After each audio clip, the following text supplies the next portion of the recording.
दोस्तों नमस्कार। आज की अपनी इस ऑनलाइन क्लास में आप सभी लोगों का स्वागत है। और दोस्तों अपन जो अपनी सीनियर सेकेंडरी जो लेवल है उसकी 11वीं क्लास की चौथी यूनिट चल रही थी, जिसमें लॉज ऑफ मोशन अपन ने डिस्कस कर लिए। न्यूटन का पहला नियम, न्यूटन का दूसरा नियम, आवेग, आवेग संवेग प्रमेय, लीनियर कंजर्वेशन लॉ, ये अपन ने डिस्कस कर लिया था। और पिछली क्लास में अपन कुछ नोट्स यानी इम्पोर्टेंट पॉइंट्स के बारे में डिस्कस कर रहे थे।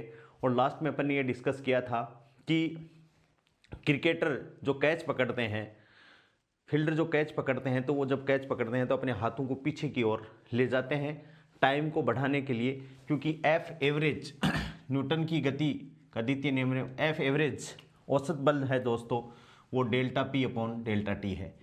यदि समय का मान बढ़ जाएगा तो यहाँ से f की वैल्यू कम हो जाएगी, यानी अपने हाथों पे जो जर्क है, झटका है, वो कम लगेगा, यानी चोट लगने से बच जाएंगे। तो आपने देखा होगा कि ऐसे करते हैं फील्डर, यानी वो समय को बढ़ा देते हैं। समय को बढ़ा देंगे तो फोर्स, जो एवरेज फोर्स है, उसकी वैल्यू कम हो जाएगी।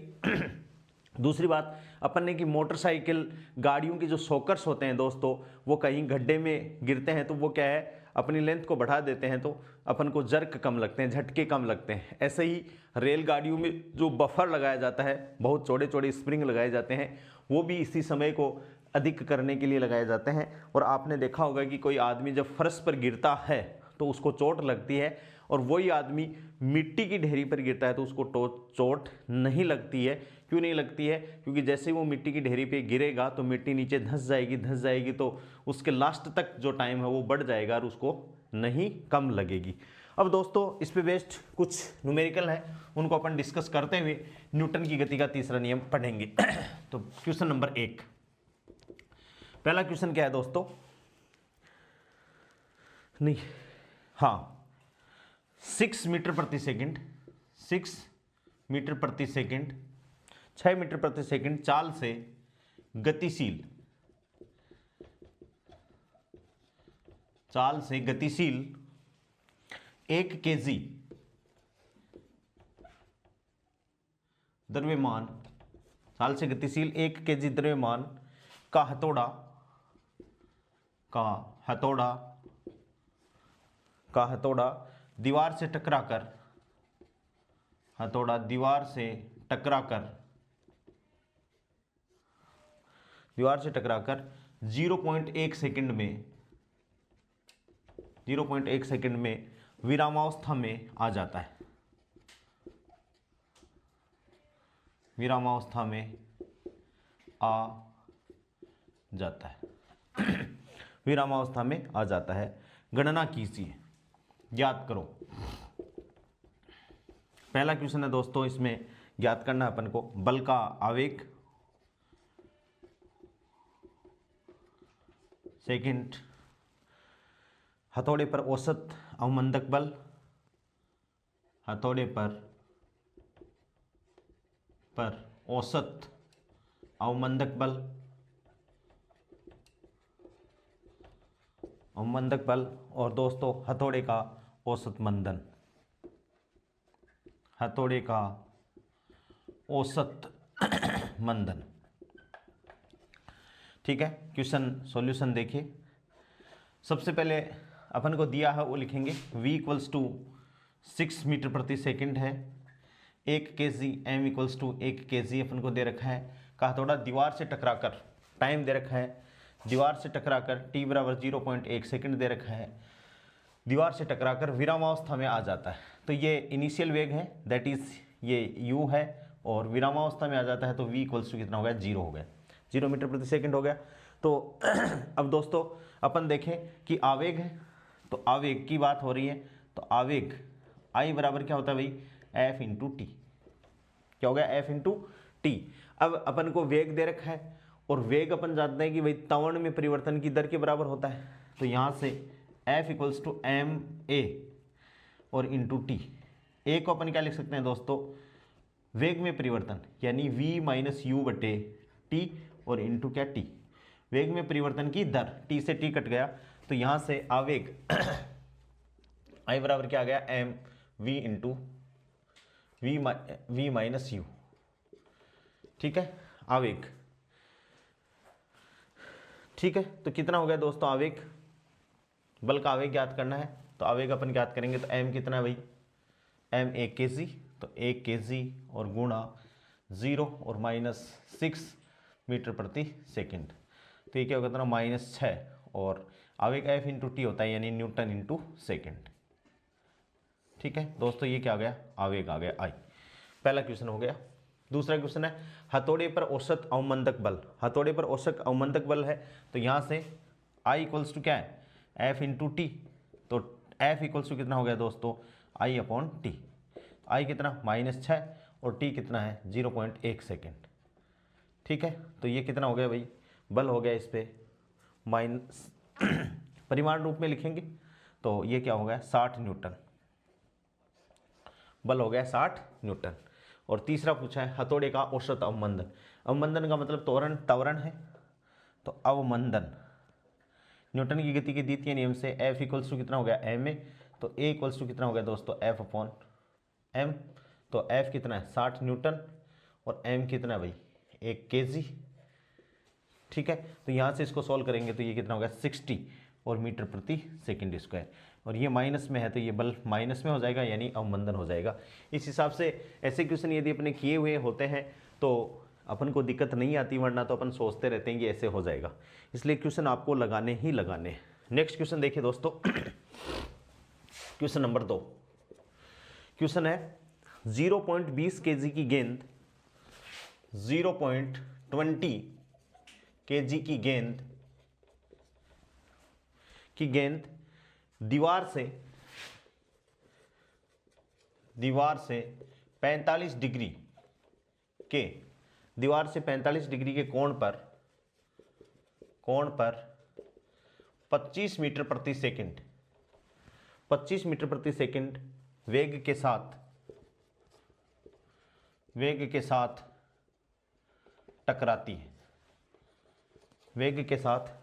टकराती है। यदि गेंद आपतन दिशा से यदि गेंद आपतन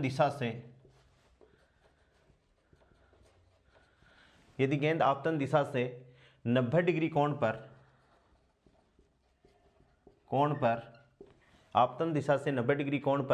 परावर्तित होती है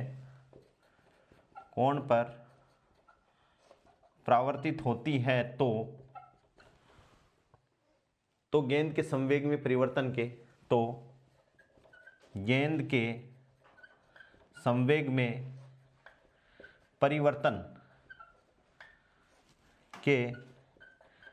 परिमाण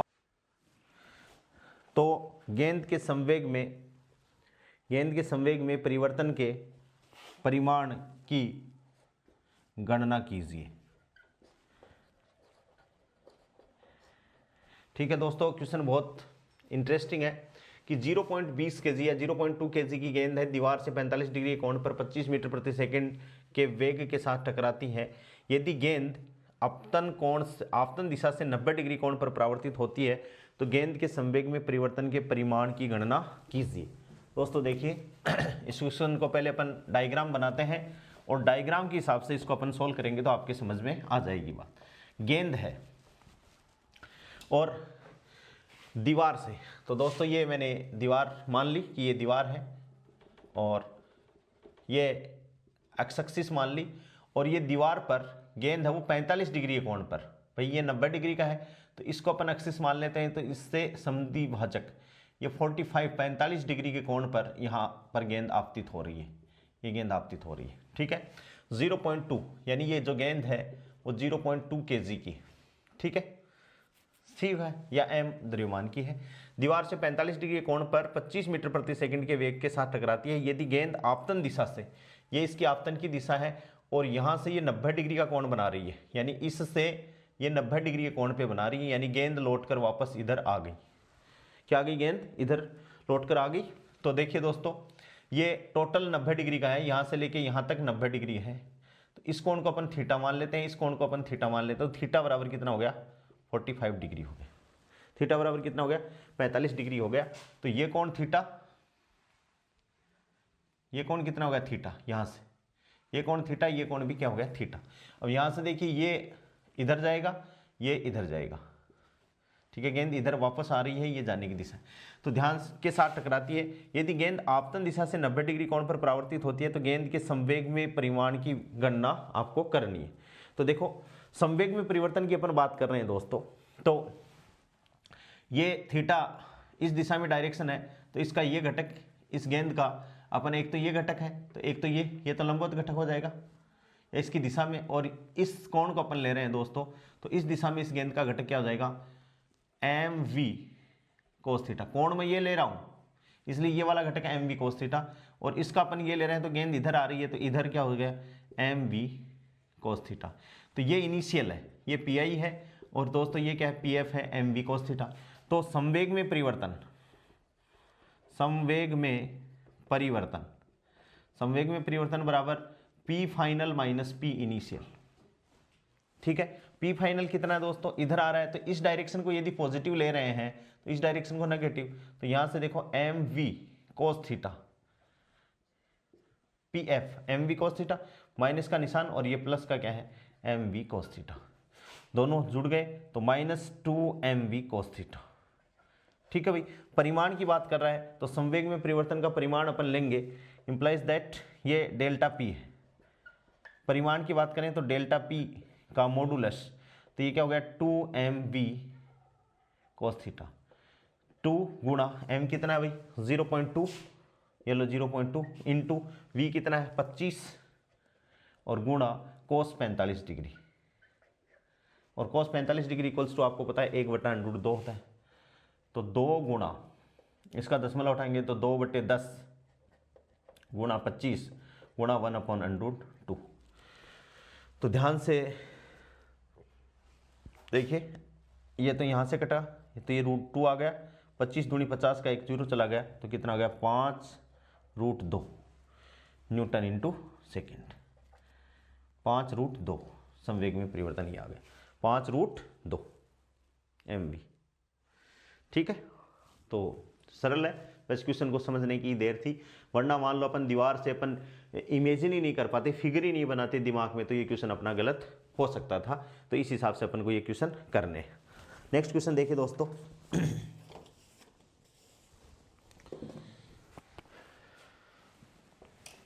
क्वेश्चन नंबर 3।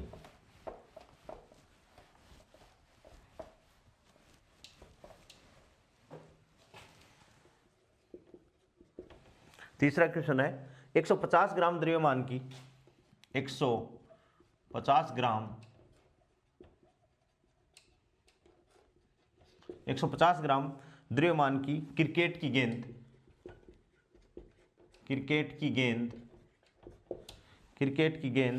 12 मीटर प्रति सेकंड 12 मीटर प्रति सेकंड की चाल से 12 मीटर प्रति सेकंड की चाल से किसी दिशा में गतिशील, की चाल से किसी दिशा में गतिशील,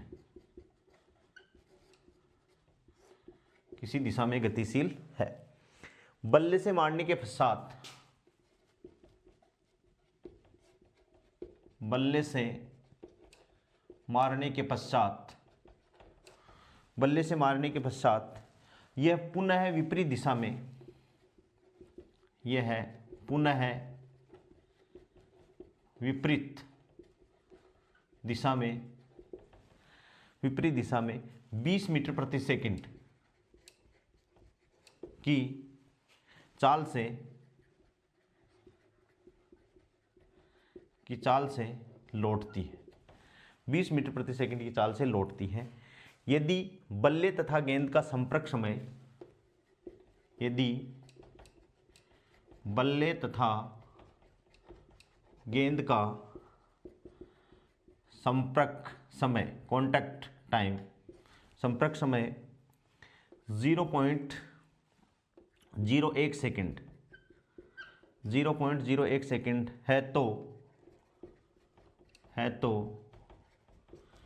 है तो बल्ले द्वारा गेंद पर लगाया गया,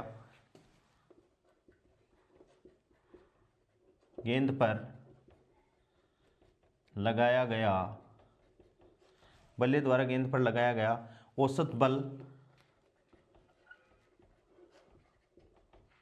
औसत बल व आवेग ज्ञात कीजिए।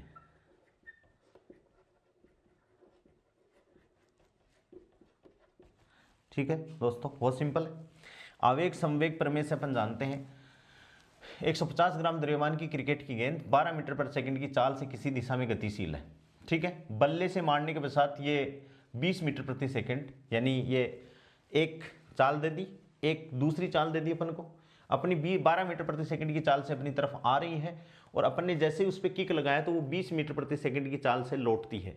यदि बल्ले तथा गेंद का संपर्क समय कॉन्टैक्ट है वो 0.01 सेकंड है तो बल्ले द्वारा गेंद पर लगाया गया औसत बल का मान अपन को ज्ञात करना है। तो संवेग में परिवर्तन डेल्टा पी बराबर P F minus P I. ठीक है दोस्तों, और पी एफ एम वी तो M V minus U, M तो बराबर है, तो यहाँ से डेल्टा पी अपन निकालें तो 150 ग्राम है तो 150 ग्राम को किलोग्राम में बदलना पड़ेगा, तो 150 बटे 1000, ठीक है, into v minus you, v 20 और u कितना है 12, तो 20। ठीक है, 20 को मैं पॉजिटिव ले रहा हूं भाई, जब गेंद मेरे पास में आई थी इसको तो ले रहे हैं नेगेटिव और जब दूर जा रही है उसको ले रहे हैं पॉजिटिव। ध्यान से देखना बात को, इसको पॉजिटिव ले रहे हैं वरना तो माइनस में आ जाएगा, कोई फर्क नहीं पड़ेगा इस बात से। मेरे से जब गेंद 20 ज़्यादा है तो 20 और माइनस माइनस 12, भाई एक विपरीत दिशा हो गई, डायरेक्शन विपरीत हो गई, तो ये कितना हो गया 150 बटे या गुणा 10 की पावर माइनस 3 और गुणा कितना हो गया 32। ठीक है, और इसको सॉल्व करेंगे तो ये आ जाएगा 4.8 सेकेंड, 4.8 न्यूटन इंटू सेकेंड। भाई 10 से 10 चला जाएगा तो 15 दूनी 30, 15 × 45 3 48, 10 इससे 4.8 सेकेंड। ये आ गया दोस्तों अपने पास में 4.8 न्यूटन संवेग में परिवर्तन। और आपको पता है कि आवेग संवेग प्रमेय, आवेग संवेग प्रमेय क्या कहती है कि आवेग है वो संवेग में परिवर्तन के बराबर होता है। आवेग संवेग प्रमेय क्या कहती है कि आवेग है वो संवेग में परिवर्तन के बराबर होता है। दोस्तों ये क्या हो गया, I बराबर डेल्टा पी बराबर 4.8 न्यूटन इंटू सेकेंड। अब अपन जानते हैं F equals to I into I equals to I बराबर आवेग बराबर क्या है F इंटू डेल्टा टी, तो F इक्वल्स टू क्या हो गया I upon delta T. I कितना है 4.8, डेल्टा टी कितना है भाई 0.01। ठीक है, ऊपर दशमलव हटाया तो ये हो गया, तो ये कितना आ गया 480 न्यूटन। कितना आ गया दोस्तों 480 न्यूटन आंसर आ गया। ये भी आसान था क्वेश्चन था। अब एक देखिए डायग्राम का अपन क्वेश्चन करते हैं, चित्र का। मैंने इंपॉर्टेंट जो पॉइंट्स बताया था उस पे बेस्ड है क्वेश्चन नंबर 4। क्वेश्चन नंबर 4 क्या कहता है, एक बेसबॉल को बल्ले से मारे जाने पर, एक बेसबॉल को बल्ले से मारे जाने पर, एक बेसबॉल को बल्ले से मारे जाने पर इसका अनुमानित बल समय ग्राफ, इसका अनुमानित बल समय ग्राफ, बल समय ग्राफ चित्र में दर्शाया गया है, चित्र में दिखाया गया। चित्र में क्या दिखाया गया है, कैसे चित्र बनाया है दोस्तों, यह है, इधर बल है और ये ऐसे बनाया गया। ठीक है, ये 1 है, फिर ये 1.5 है, फिर ये 2 है, ये 2.5 है, 3 है, इस हिसाब से है। और ये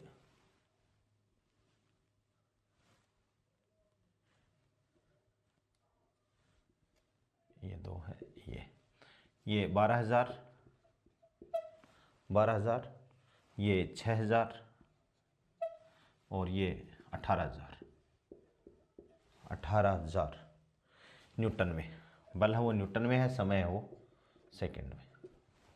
ठीक है दोस्तों, इस वक्र से ज्ञात कीजिए। बहुत आसान है, वो तो क्या है कि अलग नए टाइप का क्वेश्चन है, इसलिए मैं बता रहा हूं आपको। ज्ञात कीजिए। सबसे पहला क्वेश्चन है बेसबॉल को प्रदान आवेग, आवेग, ठीक है। और दूसरा इसमें पूछा है बेसबॉल पर लगाया गया औसत बल, लगाया गया औसत बल किस पे, बेसबॉल पे। तो देखो बल है और ये त्रिभुज जैसी आकृति है, इसको ए मान लो, BC। अपन ने पढ़ा था area under the curve, F, भाई इसकी ऊंचाई एफ है, समय टी है, एफ इंटू टी क्या आ जाएगा दोस्तों, आवेग आ जाएगा। तो आवेग बराबर क्या हो गया, बल समय ग्राफ, बल समय ग्राफ का क्षेत्रफल, यानी त्रिभुज ABC का क्षेत्रफल। त्रिभुज ABC का क्षेत्रफल 1/2 आधार गुणा ऊंचाई, आधार कितना है ये, तो देखो 2.5 से 1, तो 1.5 तो हो गया आधार, आधार ऊंचाई कितनी है भाई 18,000, ठीक है 9,000, 1 0 पट गए, 15 निमानी 135, ठीक है। तो कितना हो गया भाई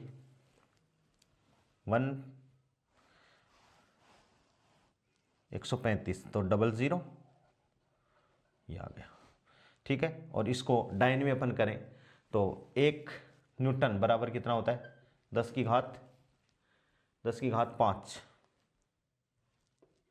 डाइन, तो 1.35 और गुणा 10 की पावर 4 किलोग्राम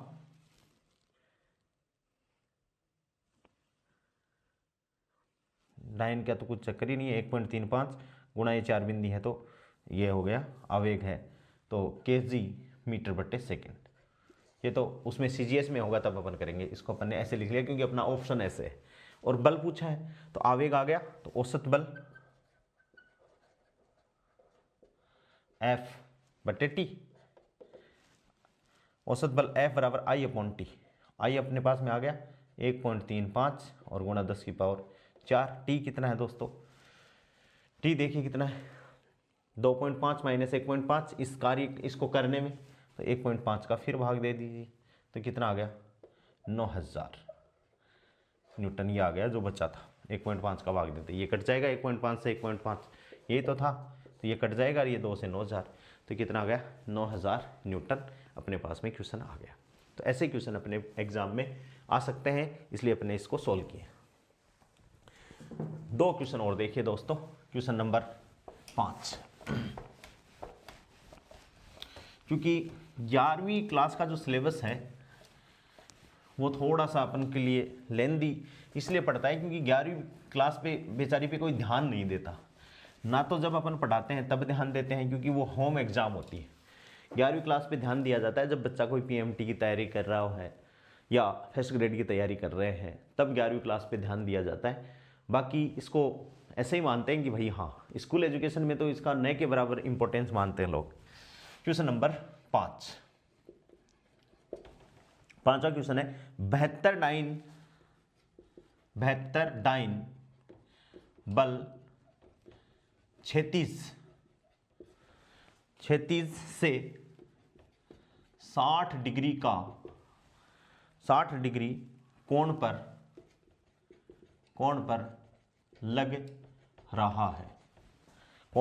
लग रहा है। इस बल के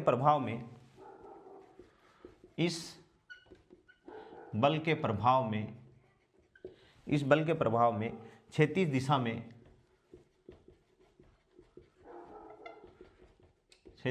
में गति, इस बल के प्रभाव में क्षैतिज दिशा में गति कर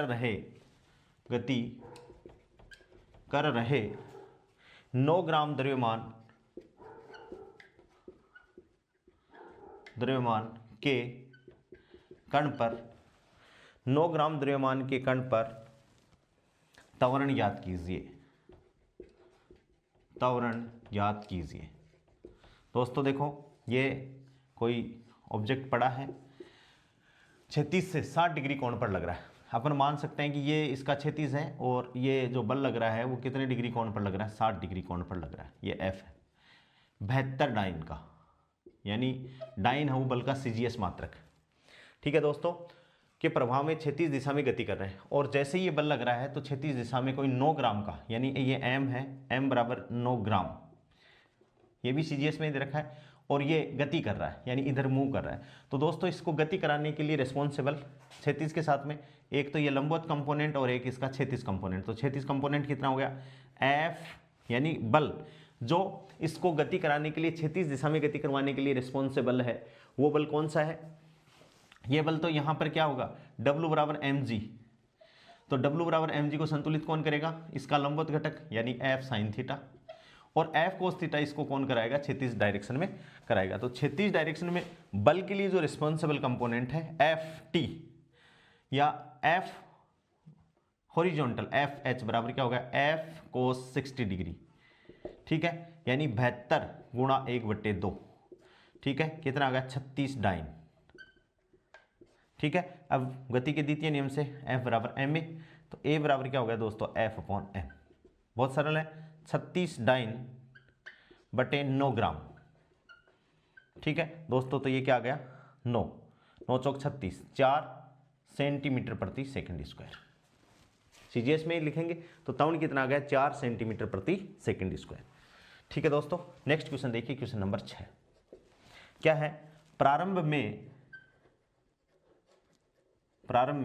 15 मीटर प्रति सेकंड, प्रारंभ में 15 मीटर प्रति सेकंड चाल से गतिशील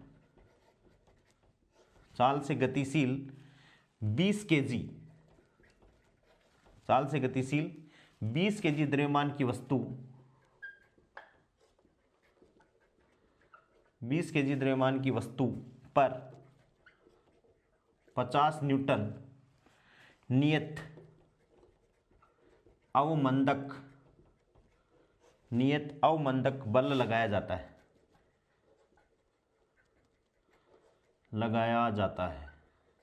50 न्यूटन नियत अवमंदक बल लगाया जाता है। वस्तु रुकने में कितना समय लेगी,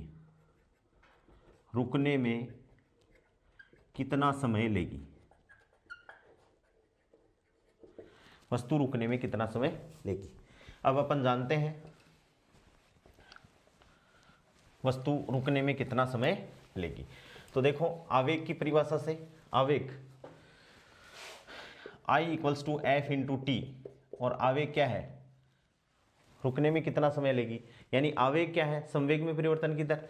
यहाँ से अपन m लिखें तो mf ma इंटू टी, और a को क्या लिख सकते हैं दोस्तों, वेग में परिवर्तन t से t कट गया तो m v माइनस u, ठीक है। प्रारंभ में 15 मीटर पर सेकंड यानी इनिशियल 15, और चाल से गतिशील 20 kg द्रव्यमान की वस्तु पर 50 न्यूटन नियत अवमंदक बल लग रहा है। ये तो 50 t पूछा है, और वस्तु रुकने में कितना समय लगेगी, यानी फाइनल वेलोसिटी इसकी क्या होगी, 0। तो 50 इंटू टी बराबर 20 kg, यानी 20 और 0 माइनस 15, क्योंकि रुकने में प्रारंभ में तो ये वेग है तो इन u दे दिया माइनस u, तो यहाँ से t इक्वल्स टू कितना हो गया, 20 गुणा माइनस 15 और बटे कितना हो गया 50, 0 से 0 5 दिए 15, तो t बराबर दोस्तों कितना आ गया, माइनस का 6 सेकेंड। इसमें माइनस है वो ये शो कर रही है कि वस्तु रुक रही है, वस्तु क्या कर रही है, रुक रही है। तो m बराबर क्या हो गया, v माइनस यू, ठीक है। तो यहाँ से इसका आंसर कितना होगा, t बराबर 6 सेकेंड हो गया। अब आप ये मत समझ लेना कि माइनस में तो टाइम होता ही नहीं, यहाँ नेगेटिव जो साइन है वो इस बात को रिप्रेजेंट कर रहा है कि त्वरण है वो मंदित है, यानी वस्तु रुक रही है, तो इसलिए यहाँ से ये अपन माइनस परिमाण में लेंगे तो माइनस को अपन हटा भी सकते हैं, ये त्वरण है अपने पास में, ठीक है दोस्तों। एक लास्ट क्वेश्चन और देखिए, सेकंड लास्ट क्वेश्चन है, दोनों क्वेश्चन इंपॉर्टेंट हैं, छोटे छोटे से क्वेश्चन हैं। क्वेश्चन नंबर 7, क्वेश्चन 7 है, 3 kg द्रव्यमान वाली वस्तु पर 3 kg द्रव्यमान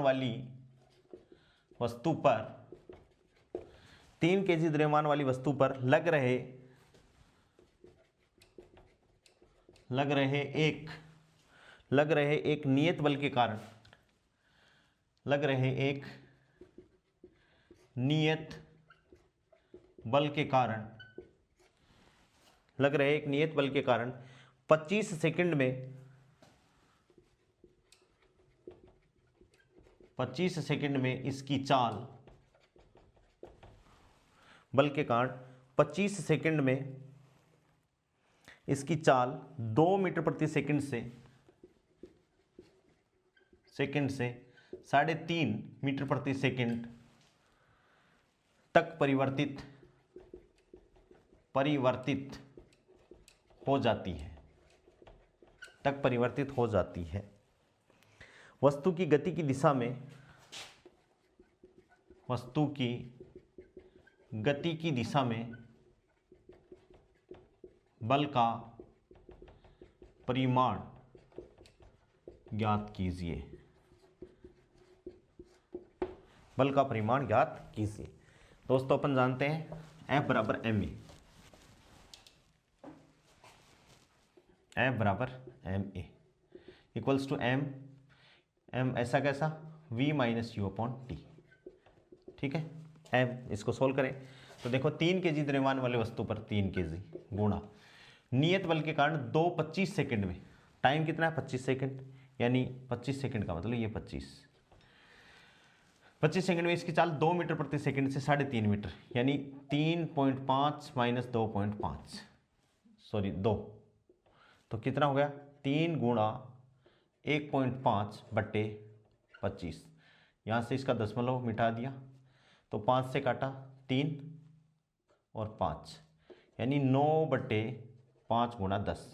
9 में 5 का भाग दें तो 5 एकम 5, ठीक है, बच गए कितने 4 पॉइंट, यह आ गया, और 8 चौक 8 पंजो 40, यह आ गया 1.8 बट्टे 10, यानी 0.18, और F है तो न्यूटन, कितना आ गया 0.18 न्यूटन।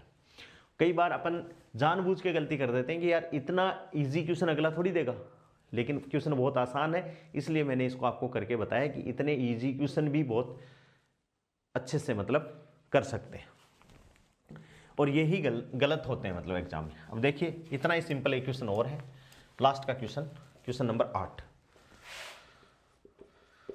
8वां क्वेश्चन क्या है, 5 kg द्रव्यमान की वस्तु पर 5 kg द्रव्यमान की वस्तु पर 5 kg द्रव्यमान की वस्तु पर 2 लंबवत बल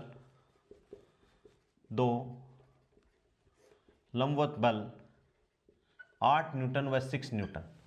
5 kg द्रव्यमान की वस्तु पर 2 लंबवत बल 8 न्यूटन और 6 न्यूटन लग रहे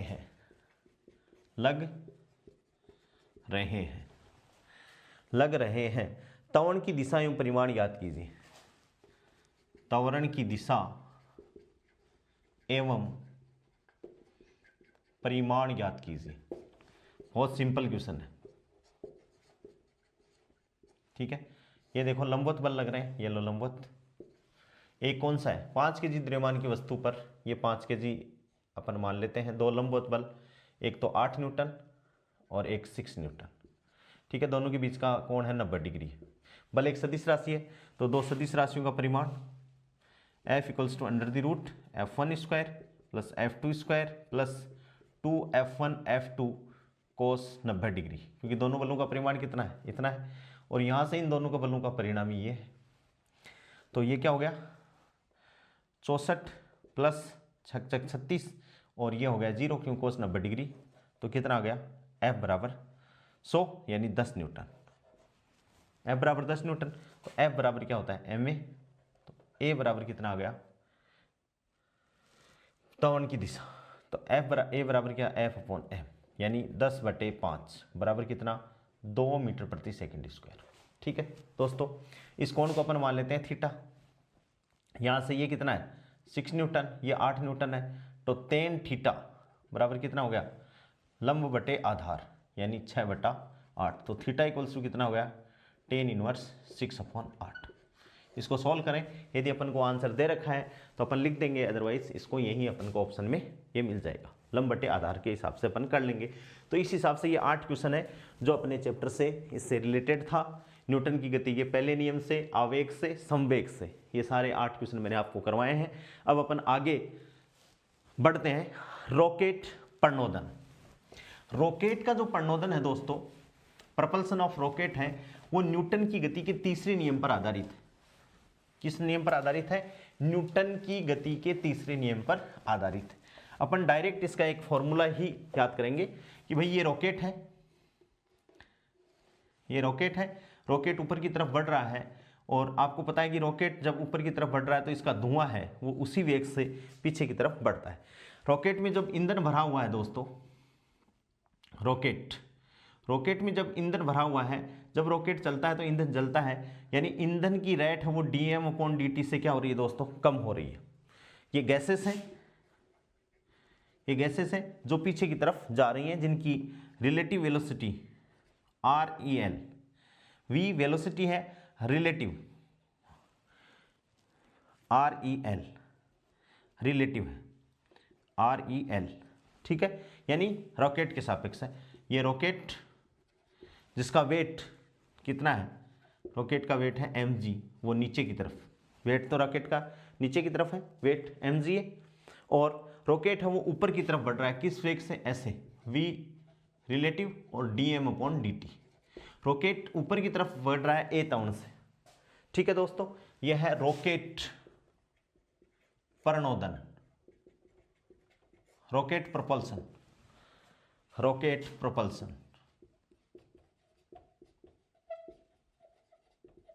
रॉकेट प्रोपल्सन। यदि, हाँ, इसमें पहला केस क्या है?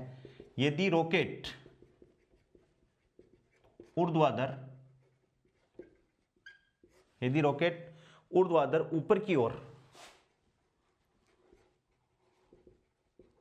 ऊपर की ओर त्वरित गति करता है, ऊर्ध्वाधर ऊपर की ओर त्वरित गति करता है, तो त्वरित गति करेगा तो ऊपर की ओर परिणामी बल, परिणामी बल क्या होगा भाई? ma होगा ऊपर की तरफ, रिजल्टेंट फोर्स ma। तो ये रिजल्टेंट किसका है? ध्यान से देखिए, रॉकेट का जो वेट है mg वो नीचे की ओर लग रहा है, ये जो बल है वो ऊपर की तरफ लग रहा है, लेकिन रॉकेट जा किधर रहा है? ऊपर की तरफ जा रहा है दोस्तों, ठीक है। तो इस वेलोसिटी में से, यानी इस फोर्स में से ये वाला फोर्स घटेगा, तभी तो ये ऊपर की तरफ जा रहा है, यानी परिणामी तो क्या आ जाएगा? ma। ये किसके बराबर होगा? ज्यादा कौन सा? ऊपर की तरफ जा रहा है रॉकेट, तो ये हो गया v रिलेटिव dm/dt और माइनस रॉकेट का वेग। ये हो गई equation, v relative dm/dt minus mg बराबर क्या हो गया? ma। v रिलेटिव क्या है? v रिलेटिव है निष्कासित, निष्कासित द्रव्यमान का रॉकेट के सापेक्ष वेग, निष्कासित द्रव्यमान का रॉकेट के सापेक्ष वेग है, यानी इन गैसेस जो ईंधन जल रहा है उसका धुआं है उसका वेग है, ठीक है। यदि रॉकेट नियत वेग से गति करता है ऊपर की तरफ, दूसरा केस, ये तो पहला। सेकंड केस क्या है दोस्तों? यदि रॉकेट नियत वेग से गति करे, गति करे तो त्वरण क्या हो जाएगा? 0, त्वरण है ही नहीं, तो यहां से इस समीकरण से क्या आ जाएगा? v रिलेटिव या dm/dt बराबर या माइनस mg बराबर 0, implies that v relative dm/dt बराबर क्या आ जाएगा दोस्तों? mg। तो इक्वेशन तो अपन को यही रट लेनी है, v रिलेटिव इक्वल्स टू क्या हो जाएगा? v relative dm/dt minus mg बराबर क्या हो जाएगा? ma, जहां पर ये त्वरित वेग से गति कर रहा है, ऊपर की तरफ रॉकेट बढ़ रहा है। अब देखिए, इससे रिलेटेड एक न्यूमेरिकल अपन कर लेते हैं, जिससे अपना ये टॉपिक है वो कंप्लीट हो जाएगा। अपन को ये वाला फॉर्मूला रटना है। ये इक्वेशन क्या है? देखिए,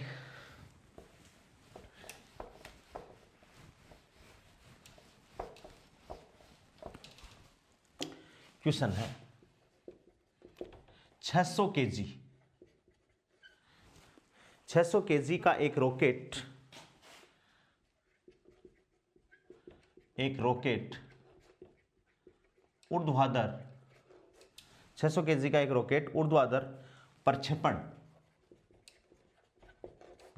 के लिए तैयार है। ऊर्ध्वाधर प्रक्षेपण के लिए तैयार है। यदि गैस की निष्कासन चाल, यदि गैस की निष्कासन चाल, यदि गैस की निष्कासन चाल 1000 मीटर प्रति सेकंड है, तब रॉकेट के भार को प्रतिसंतुलित करते हुए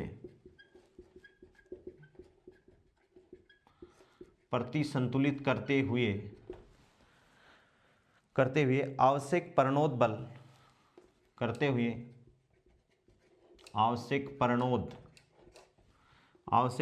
बल प्रदान करने के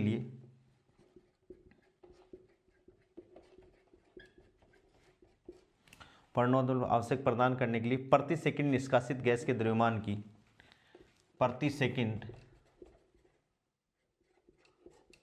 निष्कासित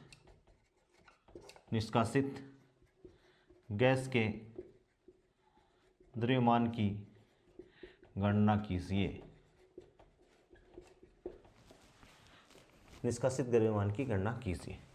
तो दोस्तों देखो क्या है, 600 केजी का एक रॉकेट ऊर्ध्वाधर प्रक्षेपण के लिए तैयार है। यदि गैस की निष्कासन की चाल 1000 मीटर प्रति सेकंड है, तब रॉकेट के भार को प्रतिसंतुलित करते हुए आवश्यक प्रणोद बल प्रदान करने के लिए प्रति सेकंड निष्कासित गैस के द्रव्यमान की गणना कीजिए। प्रति सेकंड निष्कासित यानी अपन को दोस्तों निकालना क्या है, dm/dt निकालना है, ये निकालना है। तो अगले ने इसमें अपन को रॉकेट की चाल दी है, अपन को ये नहीं कहा कि त्वरित गति कर रहा है तो रॉकेट की चाल एक समान अपन मानते हैं, तो ये वाली कंडीशन लग गई। तो v रिलेटिव dm/dt बराबर क्या हो गया, mg, dm/dt बराबर mg/v रिलेटिव बराबर 600 गुणा g बराबर 10 ले लें या 9.8, ये लो 9.8 बट्टे v रिलेटिव यानी 1000।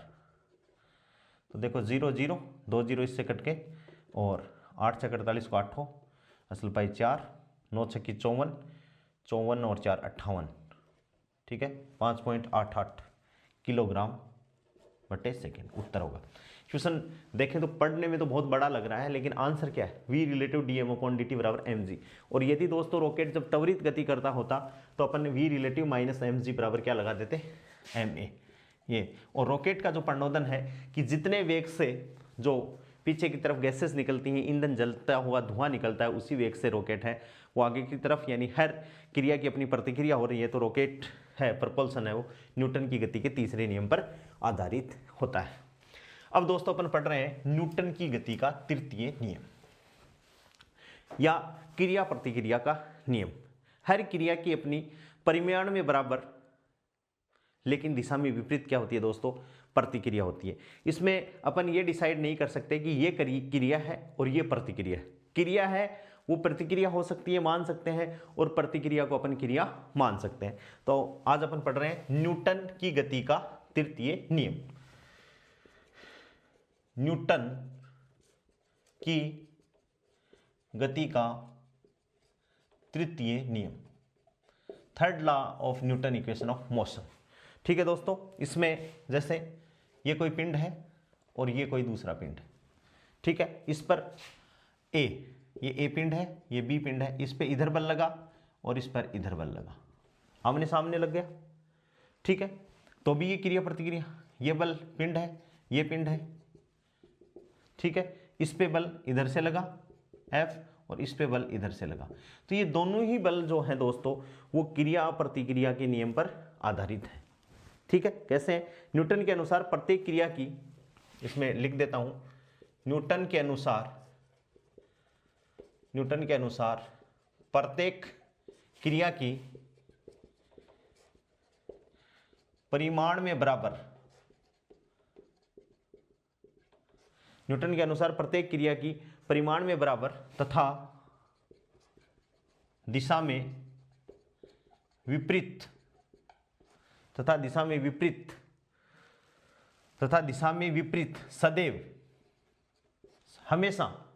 सदैव हमेशा एक प्रतिक्रिया होती है। इसे क्रिया प्रतिक्रिया नाम नियम भी कहते हैं। इसे क्रिया प्रतिक्रिया का नियम भी कहते हैं। इसे दोस्तों किसका नियम कहते हैं? क्रिया प्रतिक्रिया का नियम भी कहते हैं। देखो, दो वस्तुएं हैं, चाहे एक दूसरे को आकर्षित करें या आकर्षित कर रही हैं, ये देखो, और या एक दूसरे को प्रतिकर्षित करें, चाहे आकर्षित कर रही हो अथवा प्रतिकर्षित कर रहे हो, उनके मध्य बल परिमाण में समान वह हमेशा क्या लगते हैं? विपरीत दिशा में होते हैं। जैसे ये आकर्षित कर रही है तो ये इस पे ऐसे बल लगा रहा है, ये इस पे ऐसे परिमाण में बराबर और दिशा में विपरीत, ये भी परिमाण में बराबर और दिशा में विपरीत। यहां पर डिनोट करने का तरीका क्या है? F12। इसका मतलब क्या है दोस्तों? प्रथम वस्तु पर द्वितीय वस्तु के कारण लगने वाला बल, यानी प्रथम वस्तु पर द्वितीय के कारण, ठीक है। या आप मान लो इसको डिसाइड ये कर देते हो कि द्वितीय वस्तु पर बल प्रथम के कारण, तो इसको अपन ये मान लेंगे जो आप डिसाइड कर रहे हो, लेकिन उसी हिसाब से अपन को डिसाइड रखना है। तो F12 क्या है? प्रथम वस्तु पर द्वितीय वस्तु के कारण लगने वाला बल। और F21 को अपन क्या लिखेंगे? द्वितीय वस्तु पर प्रथम वस्तु के कारण लगने वाला बल, ठीक है। परिमाण में बराबर है, परिमाण में तो बराबर है और दिशा में विपरीत होते हैं, तो इसको अपन क्या लिख सकते हैं दोस्तों? F12 बराबर माइनस F21, ठीक है। ये हो गया ऐसे। पक्षांतरण करें तो F12 यानी कुल बल 21, पक्षांतरण करें तो ये क्या हो जाएगा? 0। यानी किसी वस्तु पर कुल क्रिया प्रतिक्रिया बल का मान क्या होता है? दोनों का योग हमेशा क्या? 0 होता है। ये दिशा में विपरीत है, परिमाण लेंगे तो ये दोस्तों दोनों बराबर हो जाएंगे। तो अपन ये कह सकते हैं कि न्यूटन की गति का जो तृतीय नियम है वो क्रिया प्रतिक्रिया का नियम भी है। कोई भी क्रिया हो सकती है और कोई भी प्रतिक्रिया हो सकती है। ये नहीं है कि ये क्रिया है तो ये प्रतिक्रिया, ये क्रिया है तो ये प्रतिक्रिया है, ये क्रिया है तो ये भी प्रतिक्रिया हो सकती है। चाहे बल पिंड एक दूसरे को आकर्षित करें, चाहे पिंड एक दूसरे को प्रतिकर्षित करें, दोनों ही स्थितियों में न्यूटन की गति का जो तीसरा नियम है वो परिमाण में बराबर और दिशा में क्या होगा? विपरीत होगा। कुछ महत्वपूर्ण बातें हैं इससे संबंधित, वो अपन करते हैं। इंपॉर्टेंट पॉइंट्स जो अपन यूज में लेते हैं डेली लाइफ में, महत्वपूर्ण बातें हैं दोस्तों, वो अपन बात करते हैं अभी। हाँ, न्यूटन की गति के तीसरे नियम पर आधारित इंपॉर्टेंट फैक्ट्स, महत्वपूर्ण बिंदु है। सबसे पहला बिंदु क्या है दोस्तों? हम कभी भी एकल विलगित बल उत्पन्न नहीं कर सकते हैं। हम कभी भी एकल विलगित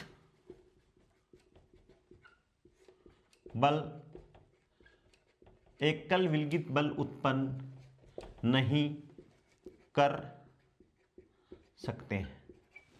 हम कभी भी एकल विलगित बल उत्पन्न नहीं कर सकते हैं। प्रकृति में बल सदैव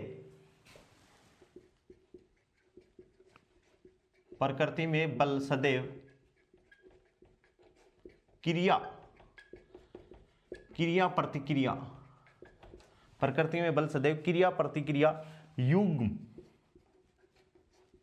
युग्म के रूप में उत्पन्न होते हैं। बहुत इंपॉर्टेंट बात है कि अकेले बल का कोई अस्तित्व नहीं है। अपन चल भी रहे हैं तो पृथ्वी पर अपन और पृथ्वी अपने ऊपर बल लगा रही है। लिख भी रहे हैं तो जितना मैं ब्लैक बोर्ड से इस पे लगा रहा हूँ, व्हाइट बोर्ड पे जितना फोर्स लगा रहा हूँ उतना ये मेरे पे लगा रहा है, तभी तो लिखा जा रहा है, अदरवाइज लिखा नहीं। तो बल कभी भी अकेला उत्पन्न नहीं होता, हमेशा बल क्रिया और प्रतिक्रिया के रूप में ही उत्पन्न होते हैं। यानी विलगित बल उत्पन्न नहीं हो सकता है दोस्तों। ये पहला पॉइंट। दूसरा पॉइंट, क्रिया प्रतिक्रिया के मध्य, क्रिया प्रतिक्रिया के मध्य, क्रिया प्रतिक्रिया के मध्य कोई समय अंतराल नहीं होता, के मध्य कोई समय अंतराल, टाइम लैग, समय अंतराल नहीं होता है, समय अंतराल नहीं होता है। दोनों एक साथ होती हैं, दोनों एक साथ होती हैं, दोनों एक साथ होती हैं। इसलिए ऐसा नहीं कह सकते कि क्रिया कारण है तथा प्रतिक्रिया उसका प्रभाव है, इसलिए ऐसा नहीं कह सकते है कि, ऐसा नहीं कह सकते हैं कि क्रिया कारण है तथा प्रतिक्रिया उसका प्रभाव, ऐसा नहीं कह सकते। क्रिया कारण और प्रतिक्रिया उसका प्रभाव, ऐसा अपन नहीं कह सकते हैं। किसी भी एक बल को क्रिया कह सकते हैं, किसी को भी क्रिया, किसी भी एक बल को क्रिया, कोई से को भी तो क्रिया कह सकते हैं, तथा दूसरे को प्रतिक्रिया कह सकते हैं। किसी भी एक बल को क्रिया तथा दूसरे को अपन क्या कह सकते हैं, प्रतिक्रिया कहते हैं। नेक्स्ट पॉइंट है, वस्तुएं स्थिर हो चाहे गतिशील हो, उन सभी पर क्रिया प्रतिक्रिया का नियम सदैव लागू होता है। स्थिर तथा गतिशील वस्तुओं पर, वस्तुएं चाहे स्थिर हो तो भी क्रिया प्रतिक्रिया लगेगी, चाहे गतिशील हो तो भी उन पर क्रिया प्रतिक्रिया का बल लगेगा। तो स्थिर तथा गतिशील वस्तुओं पर क्रिया तथा प्रतिक्रिया बल सदैव लगता है या सदैव लागू होगा, क्रिया प्रतिक्रिया नाम सदैव लागू होगा। क्रिया प्रतिक्रिया का नियम उन वस्तुओं पर भी संभव है जो भौतिक रूप से संपर्क में नहीं है। नेक्स्ट बात क्या है, क्रिया प्रतिक्रिया का नियम उन सभी वस्तुओं पर लागू होता है जो भौतिक रूप से संपर्क में नहीं है। यानी जरूरी नहीं है कि वस्तुएं कांटेक्ट में ही आए तभी क्रिया प्रतिक्रिया का नियम लागू होगा। तो क्रिया प्रतिक्रिया बल उन वस्तुओं के लिए भी संभव है जो कि भौतिक रूप से संपर्क में नहीं है, जो कि भौतिक रूप से संपर्क में नहीं है, उन पे लगता है। नेक्स्ट बात क्या है, घर्षण बल, ठीक है, श्यान बल, घर्षण बल, श्यान बल, तनाव, विद्युत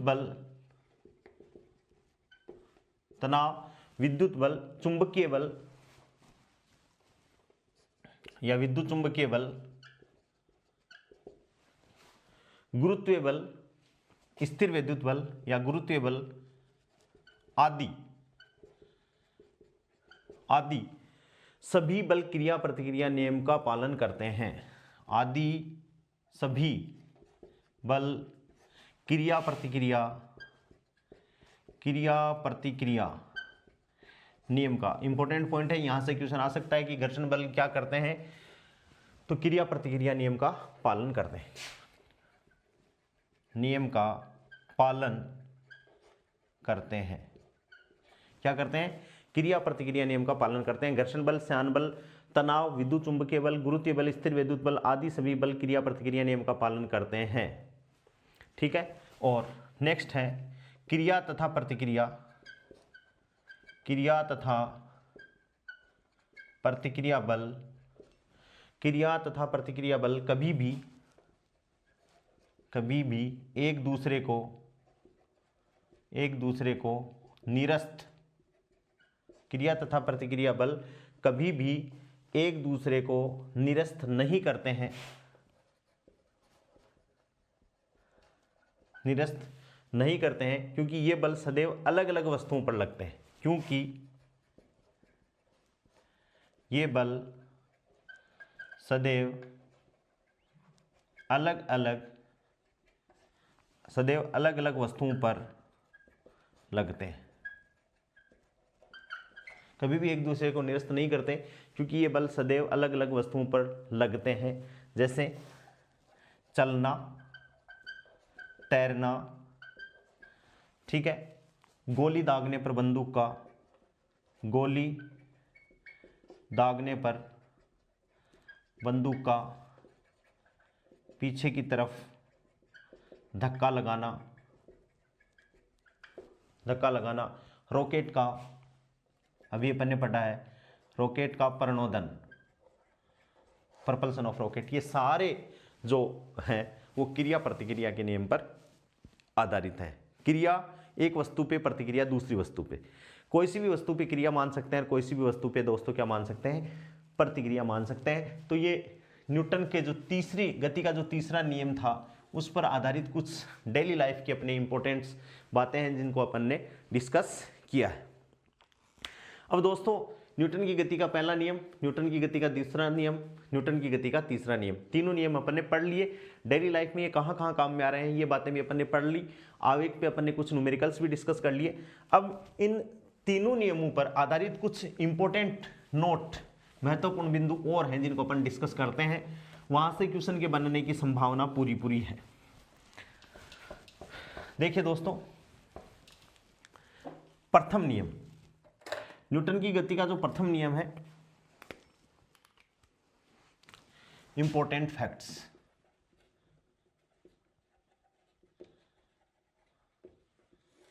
प्रथम नियम पर, प्रथम नियम पर क्या इंपॉर्टेंट फैक्ट्स, यदि कण पर परिणामी बल कार्यरत न हो, यदि कण पर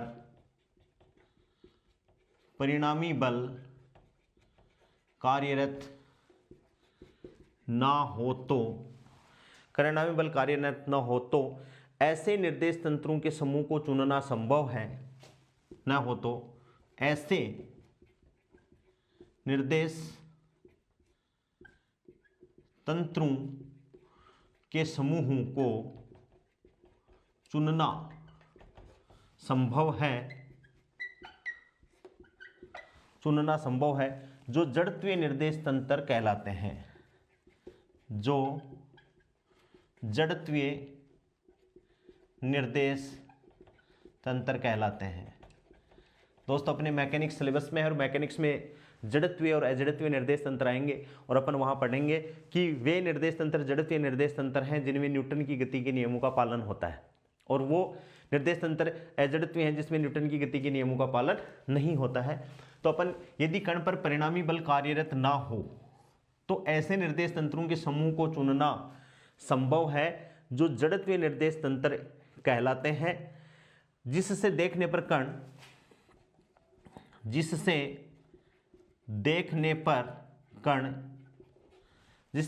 कण बिना उसके वेग में परिवर्तन किए हुए, बिना उसके वेग में परिवर्तन किए हुए, बिना उसके वेग में परिवर्तन किए हुए गति करता है, बिना उसके वेग में परिवर्तन किए हुए गति करता है। ये इंपॉर्टेंट बात है, ये वहां से भी रिलेट होगी फर्स्ट ईयर से। यदि कण पर परिणामी बल कार्यरत ना हो तो ऐसे निर्देश तंत्र की अपन कल्पना कर सकते हैं, चुन सकते हैं, जो जड़त्वीय निर्देश तंत्र कहलाएंगे, और जिससे देखने पर कण बिना उसके वेग में परिवर्तन किए हुए अपन को कैसा लगेगा, गति करता है। ठीक है। द्वितीय नियम, ये तो प्रथम नियम के बारे में बात होगी। द्वितीय नियम क्या कहता है, जड़त्वीय निर्देश तंत्र से देखने पर, जड़त्वीय निर्देश तंत्र से देखने पर, जड़त्वीय निर्देश तंत्र से देखने पर कण पर कार्यरत परिणामी बल समय के साथ, कण पर कार्यरत परिणामी बल, कण पर कार्यरत परिणामी बल समय के साथ उसके रेखीय संवेग में परिवर्तन की दर के बराबर होता है। समय के साथ उसके रेखीय संवेग में परिवर्तन के बराबर होता है।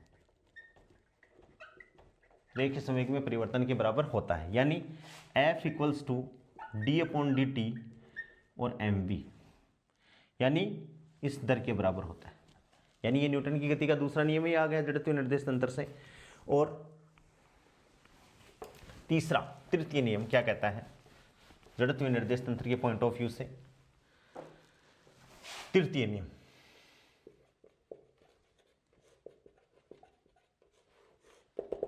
तृतीय नियम क्या कहता है कि जब कभी एक कण A दूसरे कण B पर बल आरोपित करता है तो उसी समय कण B भी A पर समान परिमाण एवं विपरीत दिशा में बल आरोपित करता है। यानी जब कोई कण A कोई कण है, ये कण कोई B है, तो A जब B पर FAB लगाएगा तो B भी F पर उतना ही परिमाण में बराबर तथा दिशा में विपरीत बल लगाएगा BA, यानी FAB बराबर क्या हो जाएगा -FBA। यही कहता है तृतीय नियम। ठीक है, तो अपन ये कह सकते हैं जब कभी एक कण A दूसरे कण B पर आरोपित होता है या आरोपित करता है, कोई बल आरोपित करता है, तो उसी समय B A पर समान परिमाण का तथा दिशा में विपरीत प्रकृति का बल आरोपित करता है, जिसे अपन क्रिया प्रतिक्रिया का नियम कहते हैं। ये भी एक इंपॉर्टेंट बात है। ठीक है, न्यूटन का तृतीय नियम संवेग संरक्षण के नियम से प्राप्त किया जा सकता है। अभी देखते हैं। हाँ, न्यूटन की गति का तृतीय नियम संवेग संरक्षण के नियम से प्राप्त किया जा सकता है। कैसे किया जा सकता है देखते हैं। अभी अपन मान लेते हैं कि कोई दो कण है और उस कणों का निकाय का वेग है वो सुरक्षित रहता है, यानी P1 प्लस P2 बराबर क्या है, नियत है। इसमें यदि परिवर्तन कर दें तो delta P1 plus delta P2 बराबर क्या हो गया दोस्तों, 0। यहाँ से अपन बात करें डेल्टा P1 बराबर माइनस डेल्टा P2, पक्षांतरण किया तो दोनों तरफ डेल्टा T का भाग दे दें, तो डेल्टा T का भाग दिया तो डेल्टा T और डेल्टा T। और ये क्या है दोस्तों, संवेग में परिवर्तन की दर आरोपित बाह्य बल के बराबर होता है। इंप्लाइज दैट यहाँ की ये क्या आ गया, F12 बराबर माइनस F21। तो ये आ गया न्यूटन की गति का तीसरा नियम, यानी सेकंड कण पर पहले कण के कारण बल और बराबर क्या हो गया, माइनस का निशान दूसरे कण पर या फर्स्ट कण के कारण दूसरे कण पर लगने वाला बल आ गया। ठीक है, अब एक इंपॉर्टेंट फैक्टर है जड़त्वीय एवं गुरुत्वीय द्रव्यमान।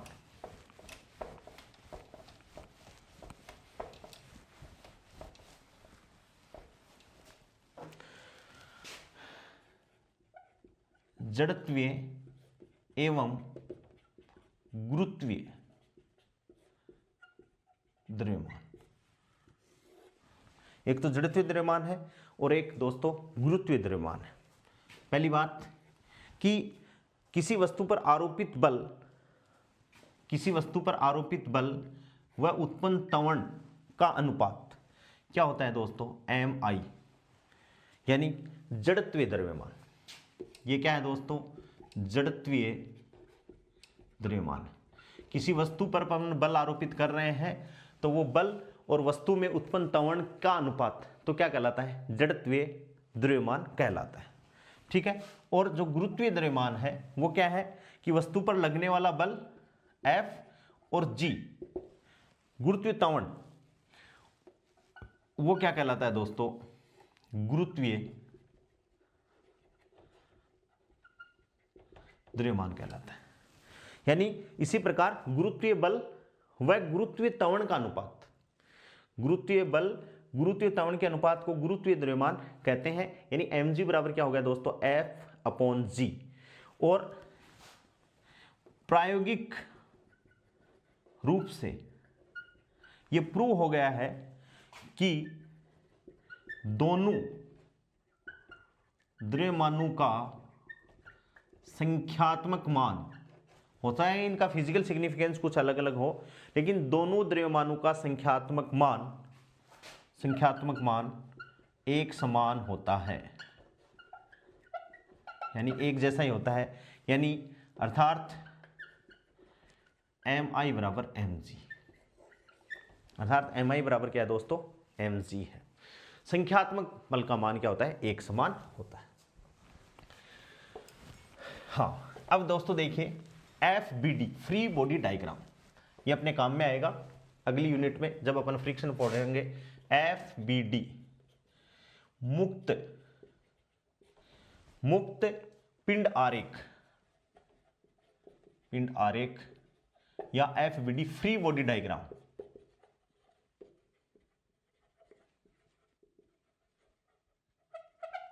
ये अपन को बहुत काम में आएगा, न्यूमेरिकल क्वेश्चन करेंगे तब।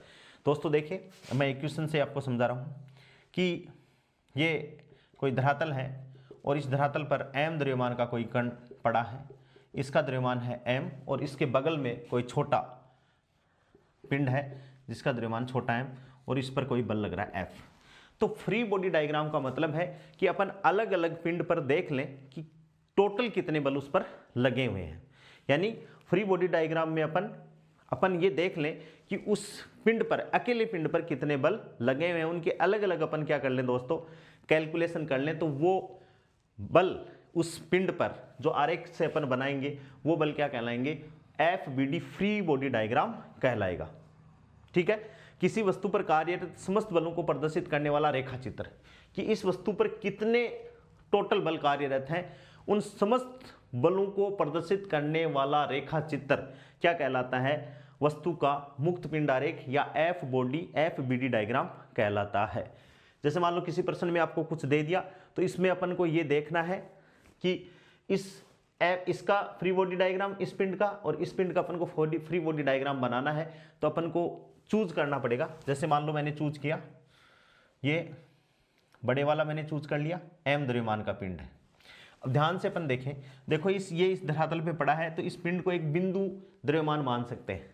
तो इस बिंदु पर नीचे की तरफ बल लगेगा वो इसके भार के बराबर होगा।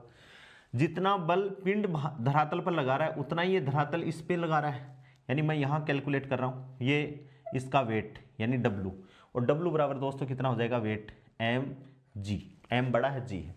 जितना ये पिंड इस धरातल पे लगा रहा है उतना ही ये धरातल पिंड पे लगा रहा है। ठीक है, तो ये पिंड पर, इसको अपन क्या कहते हैं, अभिलंब बल कहते हैं, रिएक्शन फोर्स क्या कहते हैं दोस्तों, रिएक्शन फोर्स कहते हैं। इसको पहले पिंड के कारण है N1 मान लिए।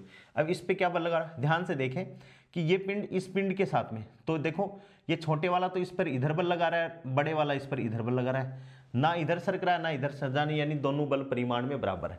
यानी इस पे अपन मान लेते हैं F1 और इस पे मान लेते हैं अपन F1, ये दोनों परिमाण में बराबर है। ठीक है, अब ये हो गया, तो इस पर ये भी ऐसे लगा रहा है, तो ये लो F1 इधर आ गया और ये क्या हो गया F। यानी इस पिंड पर केवल इतने ही बल संभव है, इतने ही बल लगे हैं, तो मैंने अलग से इसको निकाल लिया। ये डायग्राम हो गया A, ये वाला डायग्राम हो गया B। अब छोटे वाला देखें अपन, ये लो छोटे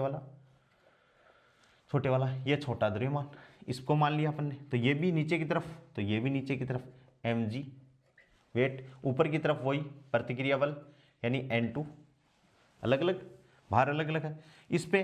अब इधर से तो इस पे कोई बल नहीं, इधर से तो नहीं लग रहा, इधर से कोई बल लग रहा है, तो ये लो F1, तो ये भी क्या है, ये हो गया FBD फ्री बॉडी डायग्राम, और ये क्या हो गया इसका FBD। यानी किसी भी कण को अपन जितने भी बल उस पर लग रहे हैं उन सारे बलों का अपन एक रेखीय चित्र बना लें, वो रेखीय चित्र क्या कहलाता है, वो उस पिंड के लिए मुक्त आरेख चित्र कहलाता है, मुक्त पिंड आरेख कहलाता है।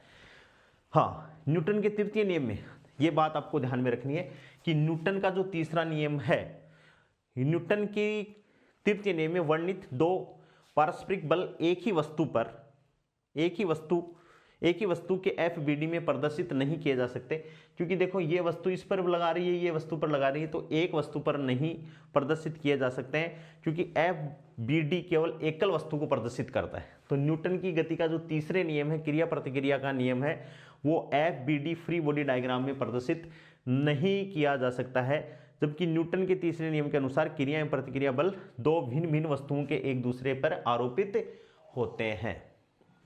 ये बात आपको ध्यान में रखनी है, महत्वपूर्ण बिंदु है। क्या है कि न्यूटन के तृतीय नियम में वर्णित दो पारस्परिक बल एक ही वस्तु के FBD में F फ्री बॉडी डायग्राम में प्रदर्शित नहीं किए जा सकते हैं, क्योंकि F बॉडी केवल एकल बल को ही, एकल वस्तु को ही प्रदर्शित करती है। जबकि न्यूटन की तीसरी गति का नियम क्या कहता है कि क्रिया प्रतिक्रिया जो बल है वो हर वस्तु पर क्या लगता है दोस्तों, अलग अलग लगता है।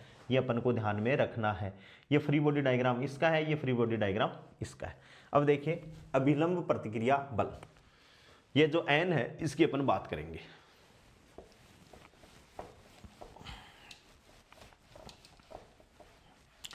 अभिलंब प्रतिक्रिया बल इंपॉर्टेंट है, वेरी इंपॉर्टेंट।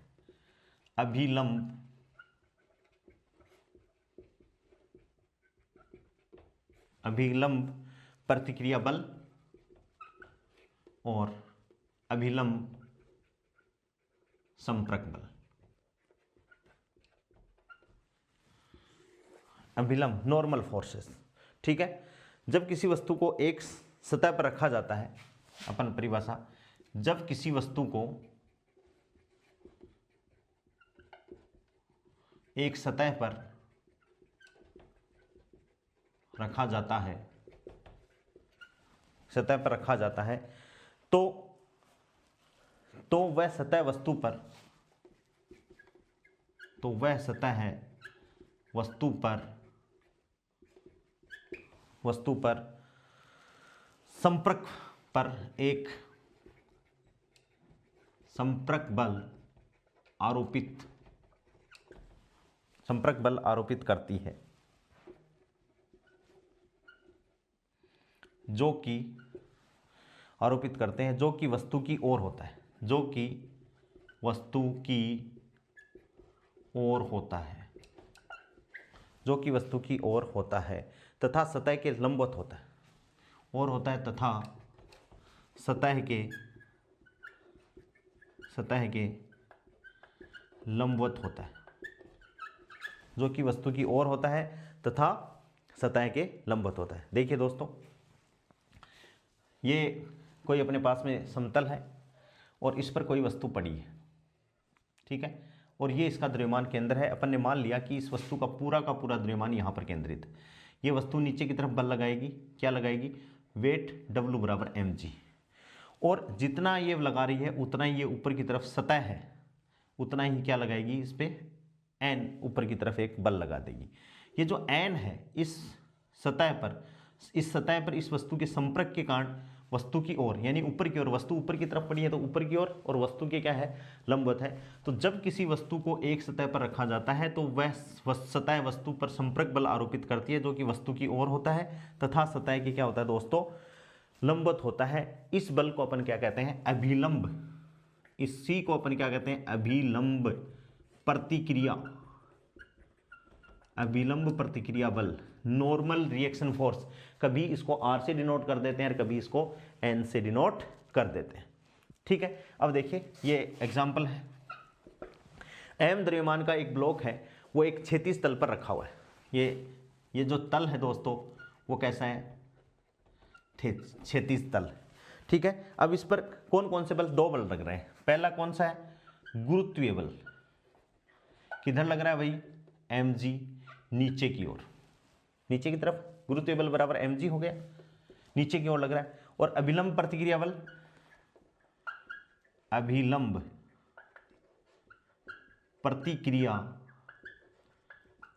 प्रतिक्रिया बल किधर लगेगा भाई, ऊपर की ओर। साम्य अवस्था में वस्तु साम्य अवस्था में है, चूंकि वस्तु साम्य अवस्था में है, अतः परिणामी बल शून्य। अतः परिणामी बल कितना होगा दोस्तों, शून्य, क्योंकि वस्तु ना ऊपर की तरफ उठ रही है ना नीचे की तरफ उठ रही है, तो वस्तु साम्य अवस्था में है, तो परिणामी बल क्या हो गया, शून्य हो गया। परिणामी बल शून्य हो गया तो वस्तु पर कुल बल, जितने भी बल लग रहे हैं वो बल बराबर क्या हो जाएंगे दोस्तों, 0। तो n सदिश है प्लस डब्लू बराबर क्या हो गया 0। ठीक है, पक्षांतरण करेंगे तो एन सदिश बराबर क्या हो गया माइनस डब्लू। यानी ये क्रिया परिमाण में बराबर और विपरीत होगी प्रतिक्रिया, परिमाण के रूप में लिखें तो एन बराबर क्या हो जाएगा डब्लू। ये परिमाण रूप में, ये तो सदिश रूप में है, ये है परिमाण रूप में। किस रूप में है परिमाण रूप में है। और W बराबर क्या है दोस्तों mg, तो n बराबर क्या है W, यानी n बराबर कितना हो गया mg। यानी प्रतिक्रिया बल जो आया वो कितना आ गया n बराबर mg, जो W के बराबर है। तो ये अपन यूज में लेंगे। ठीक है, तो ये समझ में आ गया अभिलंब प्रतिक्रिया बल। ये अपन आगे फ्रिक्शन पढ़ेंगे तो वहां भी अपने लिए इंपॉर्टेंट है, काम का है, क्वेश्चन है, न्यूमेरिकल क्वेश्चन करने के लिए जरूरी होगा। अभिलंब प्रतिक्रिया बल जो हमेशा वस्तु की ओर लगता है, वस्तु की सतह के लंबवत लगता है। ठीक है, अब दोस्तों देखिए नेक्स्ट क्वेश्चन है जो इंपॉर्टेंट टॉपिक है, लिफ्ट की गति अपन कर रहे हैं। ये अपने गुरुत्वाकर्षण वाले चैप्टर में भी है, ये अपने मैकेनिक्स में भी है। भारहीनता वेटलेसनेस की कंसेप्ट है दोस्तों, वो अपन डिस्कस कर लेते हैं। लिफ्ट में व्यक्ति का आभासी, इंपॉर्टेंट वेरी इंपॉर्टेंट, लिफ्ट में व्यक्ति का आभासी, लिफ्ट में व्यक्ति का आभासी या प्रभावी भार।